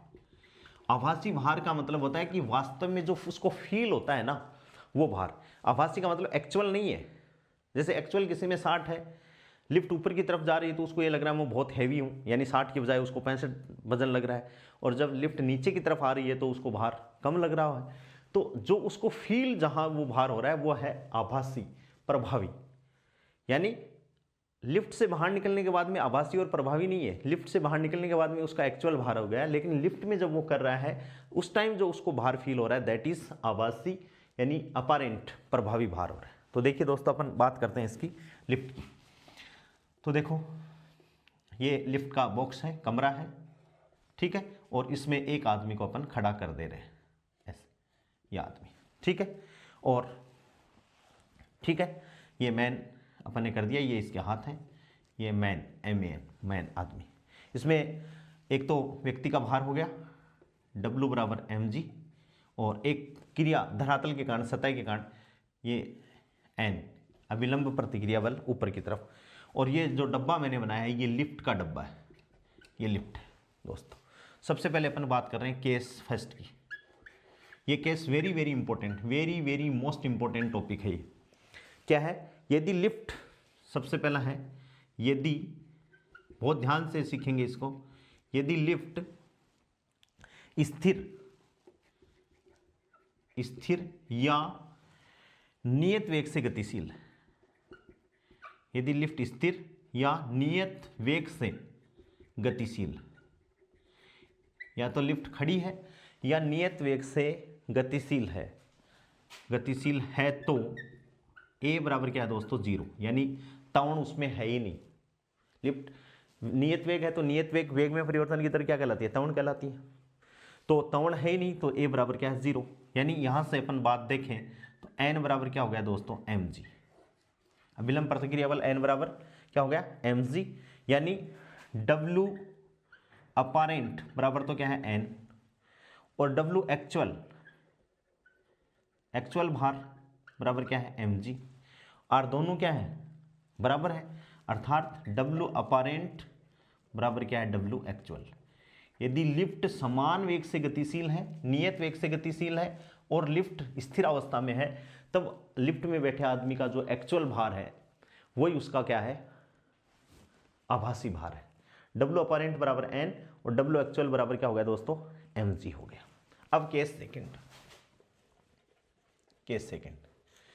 सेकंड में अपन क्या बात कर रहे हैं, यदि लिफ्ट ऊपर की ओर, यदि लिफ्ट ऊपर की ओर त्वरण A से, ऊपर की ओर त्वरण A से त्वरित गति कर रही है, लिफ्ट है वो ऊपर की ओर, यानी ये आदमी, ये लिफ्ट बना दी, ये मैन, ये लिफ्ट, और ये इस पे W बराबर mg, और ये प्रतिक्रिया बल, और लिफ्ट है वो ऊपर की तरफ गति कर रही है A त्वरण से। ठीक है भाई, ऊपर की तरफ गति कर रही है लिफ्ट, A त्वरण से गति कर रही है, तो इस पर रिजल्टेंट फोर्स ऊपर की तरफ लगेगा ma ऊपर की तरफ लगेगा, तो इन दोनों का रिजल्टेंट दोस्तों ज्यादा कौन सा आएगा, n आएगा भाई। n ऊपर की तरफ लिफ्ट जा रही है तो n ज्यादा है, mg कम है, तो यहां से ऊपर की ओर परिणामी बल, यानी ऊपर की ओर परिणामी बल बराबर कितना हो गया, न्यूटन की गति के द्वितीय नियम से परिणामी बल ऊपर की तरफ लग रहा है। इन दोनों का परिणामी भाई, लिफ्ट किधर जा रही है, ऊपर की तरफ जा रही है, तो n ज्यादा होगा, mg कम होगा, तो इन दोनों का परिणामी क्या होगा, n माइनस mg बराबर क्या हो गया, ma। ठीक है, और यहां से n बराबर क्या हो गया दोस्तों, mg प्लस ma, यानी n बराबर m आ गया कॉमन, क्या आ गया, g प्लस a। ठीक है, और w अपारेंट या n बराबर क्या हो गया, m g प्लस a। ठीक है, और यहां से अपन को ये हो गया कि W अपारेंट तो है ज्यादा और W एक्चुअल है कम, क्योंकि एक्चुअल तो mg है, तो इसमें तो देखो अपारेंट में तो mg प्लस ma जुड़ रहा है, तो ये तो जुड़ गया। तो जब लिफ्ट ऊपर की ओर गति कर रही है तो a बराबर इसका त्वरण क्या हो गया, g प्लस a, m भार कितना हो गया, mg प्लस a, यानी व्यक्ति को एक्चुअल भार उसका ज्यादा लगेगा कि वो बहुत ज्यादा भारी हो गया। जब लिफ्ट ऊपर की तरफ जा रहा है तो भार उसको ज्यादा प्रतीत होगा, फील होगा, यानी W अपारेंट की वैल्यू क्या हो गई दोस्तों, W एक्चुअल से ज्यादा हो गई। इस बात को आपको याद रखना है। तीसरी बात, तीसरा केस क्या है दोस्तों, हाँ, लिफ्ट ऊपर की तरफ तो जा रही है लेकिन रुकने वाली है, मंदित हो रही है। तीसरा केस, केस थर्ड, कि ये लिफ्ट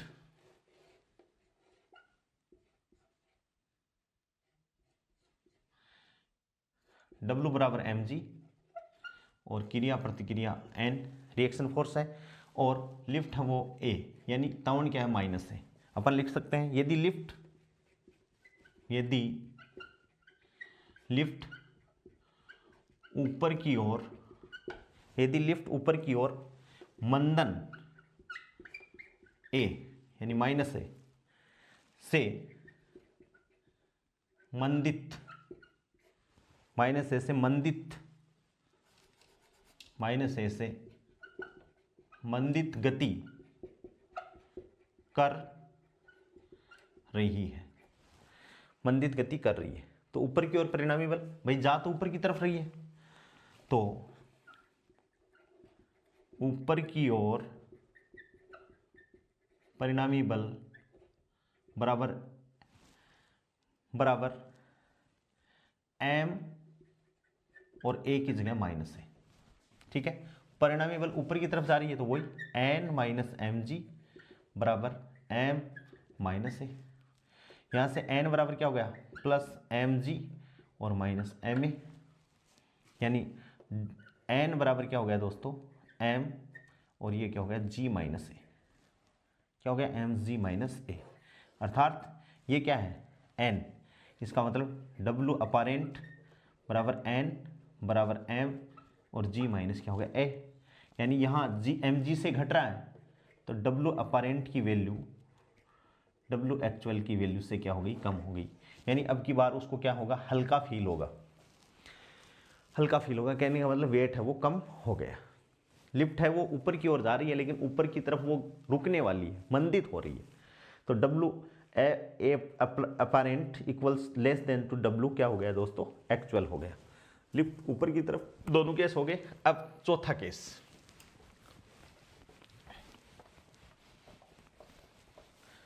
चौथा केस क्या है दोस्तों, यदि लिफ्ट नीचे की ओर, केस फोर्थ, लिफ्ट नीचे की ओर त्वरण ए से त्वरित गति कर रही है, यानी ये ठीक है, W बराबर mg नीचे की ओर, n ऊपर की ओर, ये त्वरण a से नीचे की ओर गति कर रही है।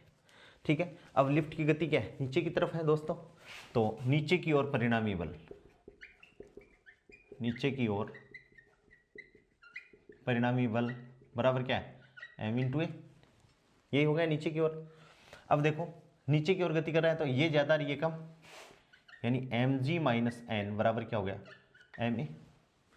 एन को पक्षांतरण कर दें तो n बराबर क्या आ गया, mg, ये इधर आ गया और ये इधर आ गया, mg माइनस एम ए, यानी n बराबर क्या हो गया, एम जी माइनस ए, यानी W अपारेंट बराबर n बराबर एम जी माइनस ए। यहाँ भी क्या mg से घट रहा है, mg माइनस एम ए, यानी ये फैक्टर घट रहा है, यानी W अपारेंट की वैल्यू क्या होगी, W एक्चुअल से कम, यानी यहाँ भी अगले को क्या फील होगा कि मैं बहुत ज़्यादा हल्का हो गया, यानी ये case W apparent is less than W actual, W apparent is less than क्या हो गया दोस्तों, W एक्चुअल। ये दोनों ही केस एक जैसे आगे। और केस पांचवा क्या है, केस पांचवा, लिफ्ट नीचे की ओर मंदित गति कर रही है। यदि लिफ्ट नीचे की ओर मंदित गति कर रही है, ठीक है, मंदित गति, ये लिफ्ट है और ठीक है, ये W बराबर mg और ये नीचे की ओर, लेकिन अब की बार त्वरण क्या माइनस है, और ये ऊपर की ओर। दोस्तों यहाँ से इसका लिखें अपन, परिणामी बल किधर लगेगा, नीचे की ओर, तो नीचे की ओर परिणामी बल मैं उधर कर देता हूँ। ये पांचवा जो केस है दोस्तों, लिफ्ट केस 5, नीचे की ओर,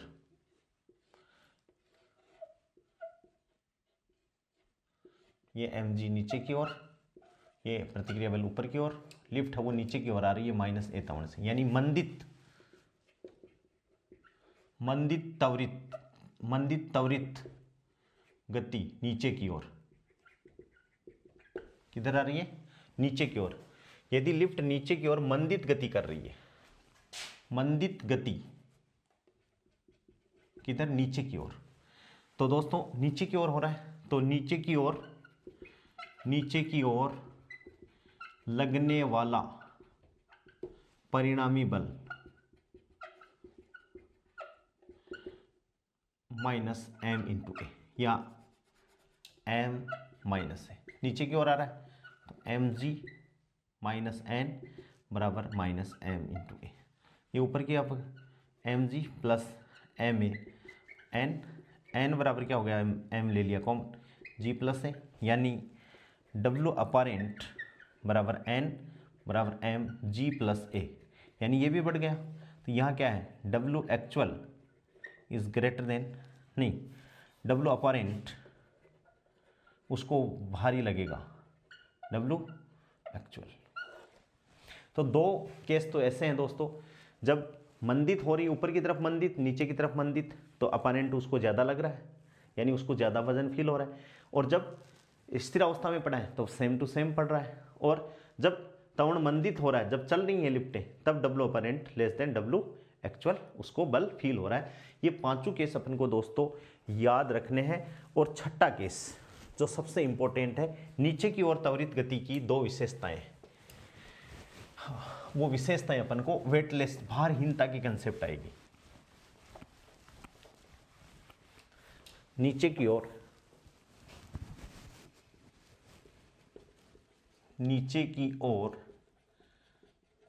त्वरित गति की दो विशेषताएं, नीचे की ओर त्वरित गति की दो विशेषताएं, very very important, very important. क्या है, यदि लिफ्ट स्वतंत्रतापूर्वक नीचे गिर रही है, स्वतंत्रतापूर्वक नीचे गिर रही है, इसका मतलब उसका जो त्वरण है वो पृथ्वी के गुरुत्वीय त्वरण के बराबर हो गया, यानी स्वतंत्रता पूर्वक नीचे गिर रही है, अर्थात ऊर्ध्वाधर नीचे की ओर त्वरण पृथ्वी के त्वरण के बराबर होगा, पृथ्वी के गुरुत्वीय त्वरण के बराबर होगा, यानी ए बराबर क्या हो जाएगा, लिफ्ट का त्वरण है ए बराबर क्या हो जाएगा दोस्तों, जी। तो उस टाइम में डब्ल्यू अपरेंट क्या है दोस्तों, एम जी माइनस ए है, और ए बराबर क्या हो गया, जी।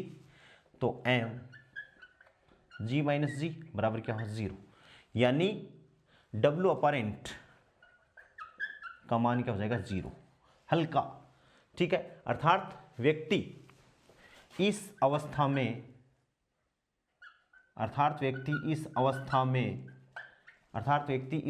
में स्वयं को भारहीन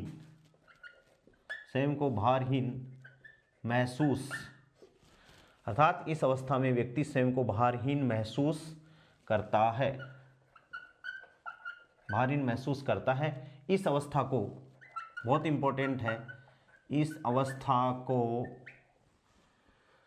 भारहीनता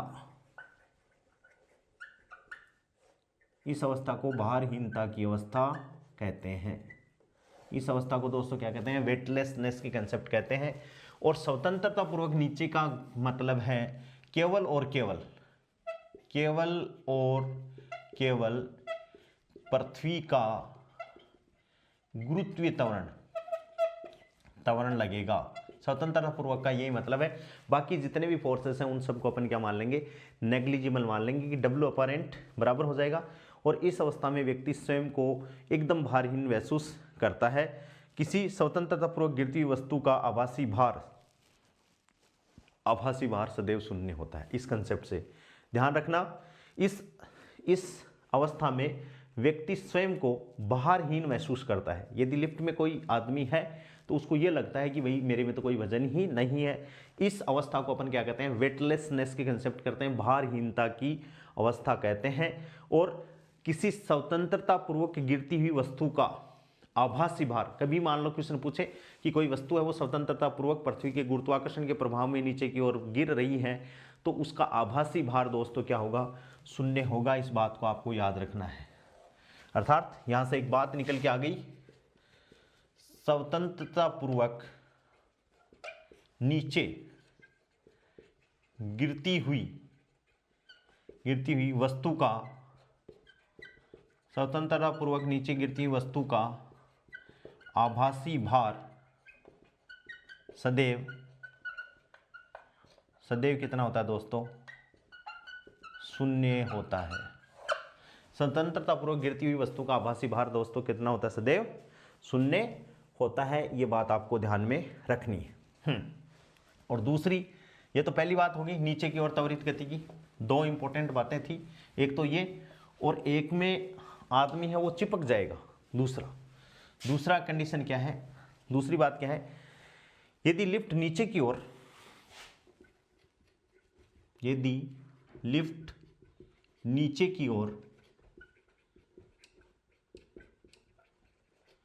गुरुत्वीय त्वरण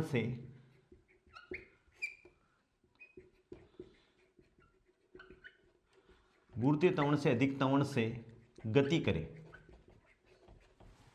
यानी ए की वैल्यू क्या हो, जी से ज्यादा हो, ए इज ग्रेटर देन क्या हो जाए दोस्तों, जी हो जाए। यदि लिफ्ट नीचे की ओर गुरुत्वीय त्वरण से अधिक त्वरण से गति करती है तो लिफ्ट के सापेक्ष से गति करें तो लिफ्ट के सापेक्ष आदमी की गति, बहुत इंपॉर्टेंट बात है, ऊपर की ओर होती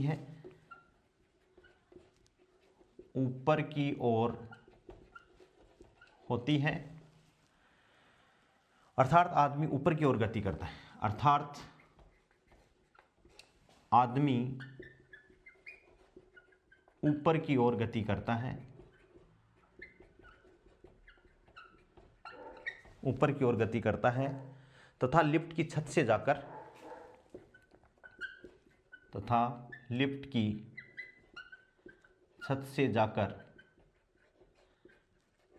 चिपक जाता है,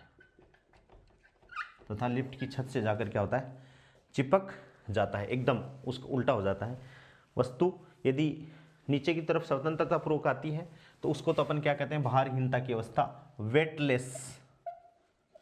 वेटलेसनेस की कंसेप्ट, ठीक है। और जब a की वैल्यू ग्रेटर देन क्या होती है, g, गुरुत्वीय त्वरण से ज्यादा त्वरण से यदि गति करता है तो आदमी है वो लिफ्ट की ऊपर वाली सतह पर जाकर चिपक जाता है, या अपन कह सकते हैं लिफ्ट की गति के कंपैरिजन में आदमी की ऊपर की ओर गति होती है और वो छत पर जाकर क्या होता है दोस्तों, चिपक जाता है।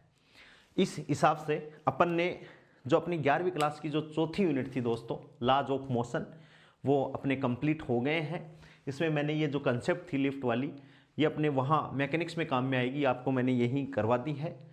और अब अपन जो 5वीं यूनिट है फ्रिक्शन, उसको भी कंप्लीट करने के बाद में इन दोनों के ऑब्जेक्टिव टाइप क्वेश्चन अपन एक साथ ही करेंगे, क्योंकि 11वीं क्लास में ये दोनों एक ही साथ है, जबकि फर्स्ट ग्रेड में इनको अलग अलग कर दिया, फ्रिक्शन को अलग कर दिया, लॉज ऑफ मोशन को अलग कर दिया, लेकिन अपन दोनों, इसको मैंने कंप्लीट कर दिया आज, ये अपनी 3 क्लास में ही कंप्लीट हो गई।